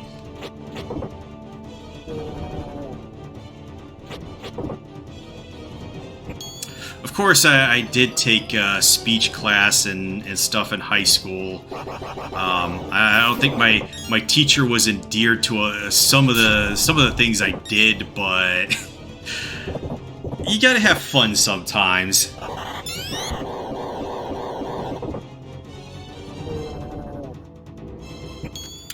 I remember one of the things is that I was just sitting there with my friend Featherhoof again in class, and I was like, you know what? I think I want to do this one speech, like one of those dumbass infomercials. And we were both seniors in high school at this point, and he was like, you should totally do that. I dare you to do that. So that's exactly what I did. I did it like some fucking Sham Wower or something commercial. And I don't think my teacher appreciated that very much, but I was just trying to have fun.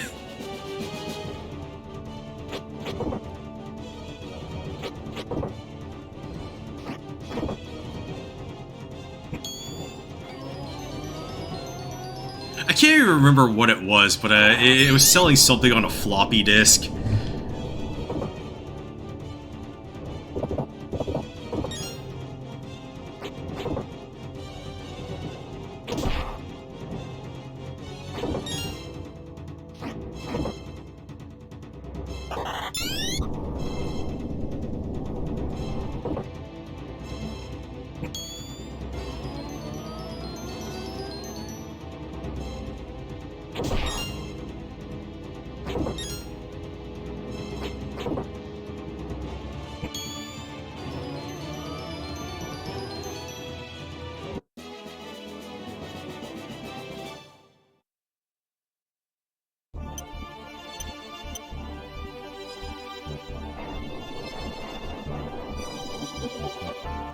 Fight it out.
Fight it out.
Fight it out.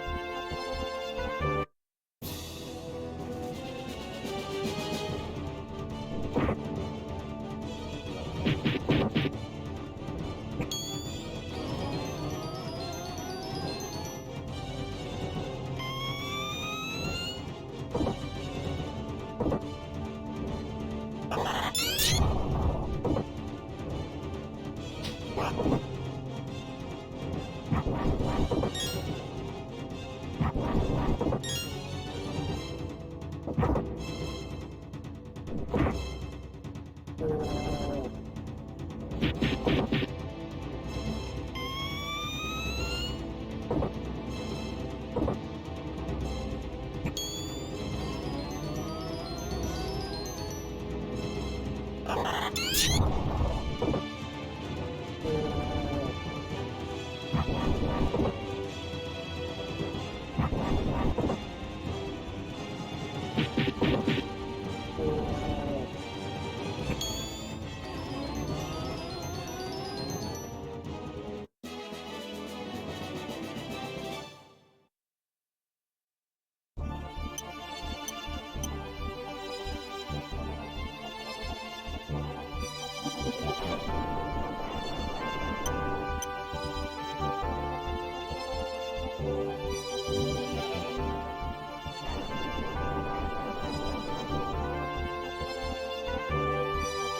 it out.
Fight it out.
Fight it out.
Fight it out.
Fight it out.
Fight it out.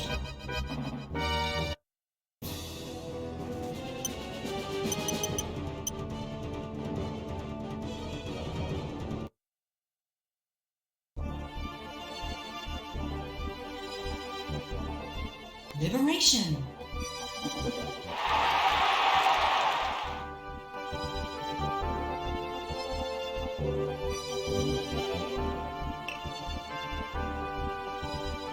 Thank you.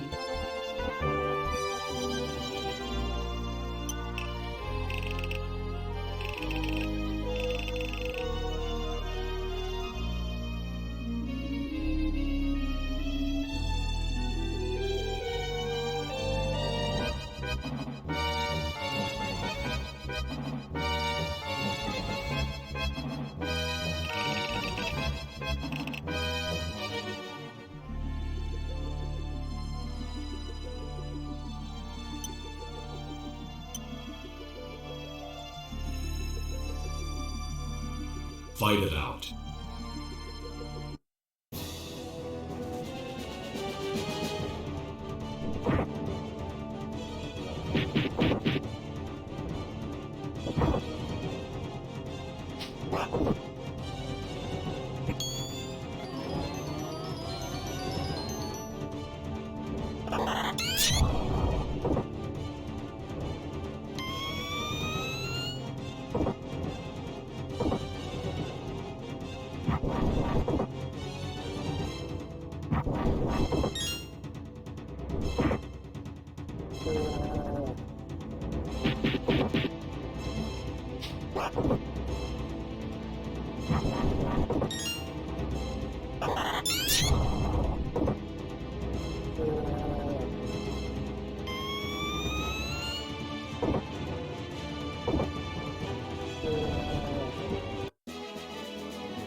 Fight it out.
Fight it out.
Fight it out.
Fight it out.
Fight it out.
Fight it out.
Fight it out.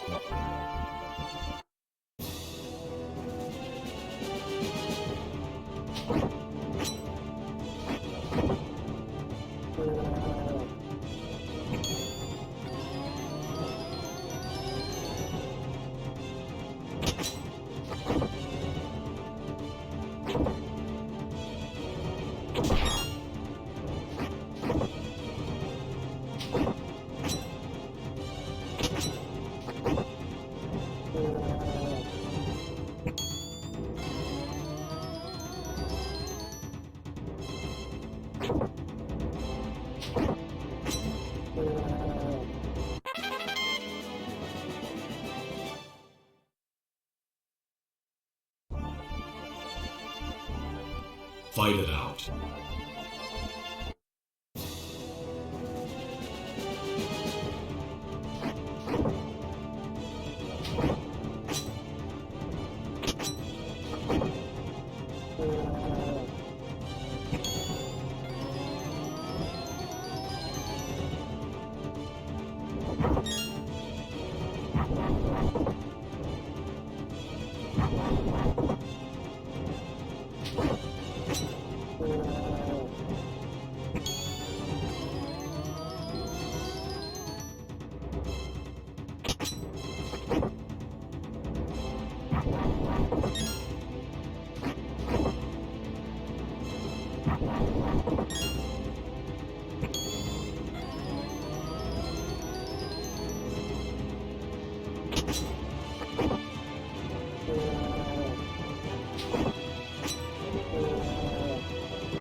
Liberation.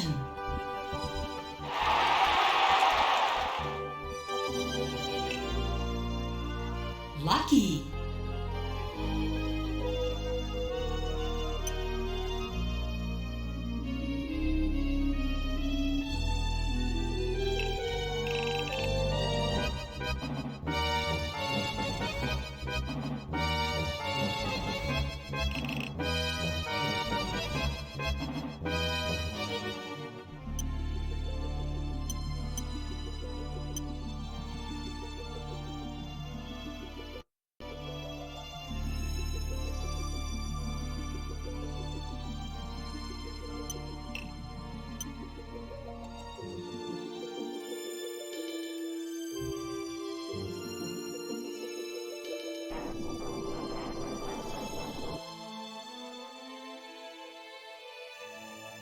おや、あなた方が反乱軍ですか？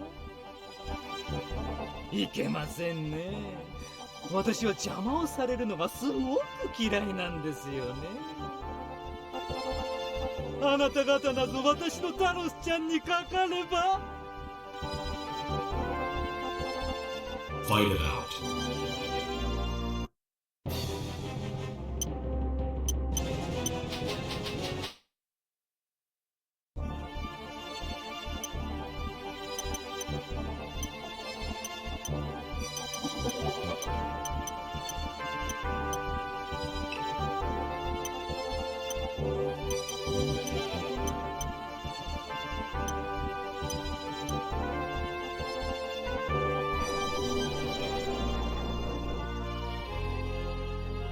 Fight it out.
許してください。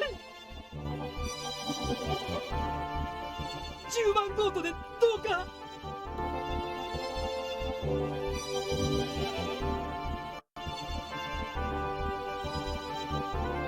ありがとうございます。もう帝国には加担いたしません。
Fight it out.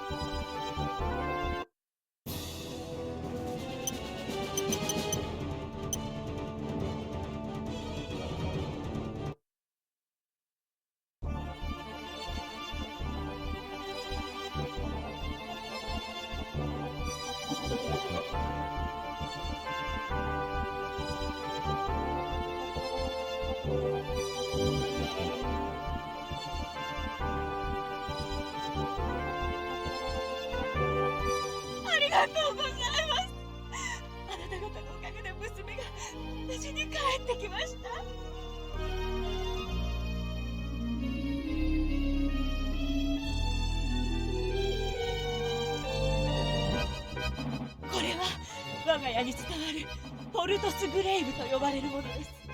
どうぞお役に立ててください。ほら、アイリンもお礼を言いなさい。ありがとう。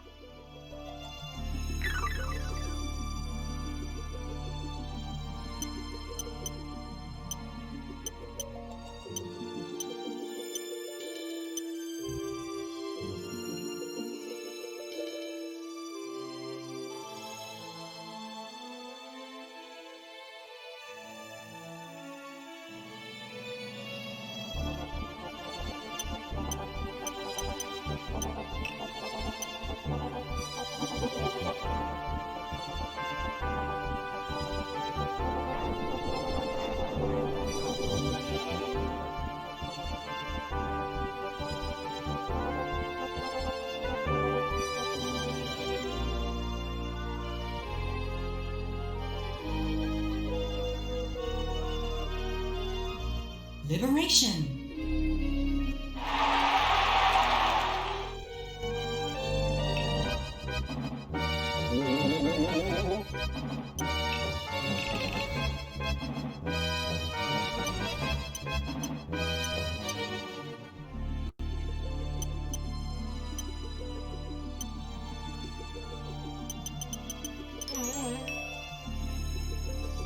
Find out.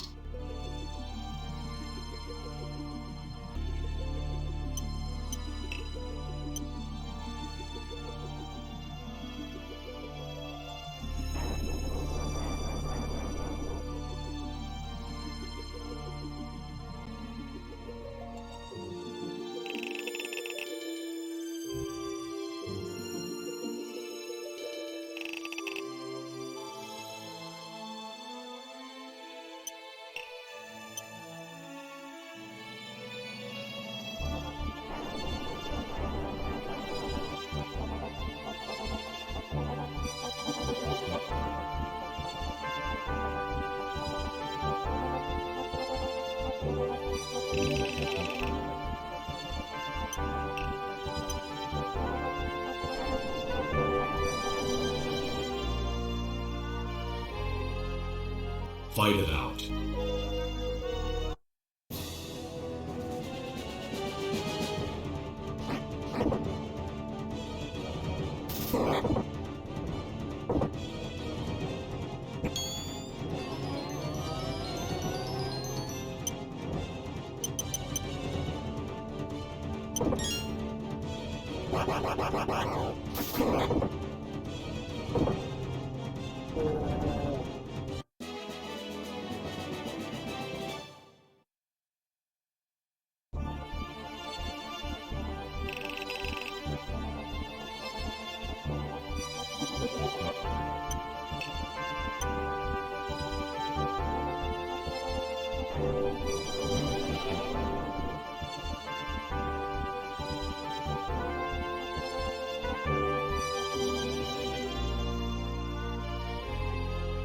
Find out.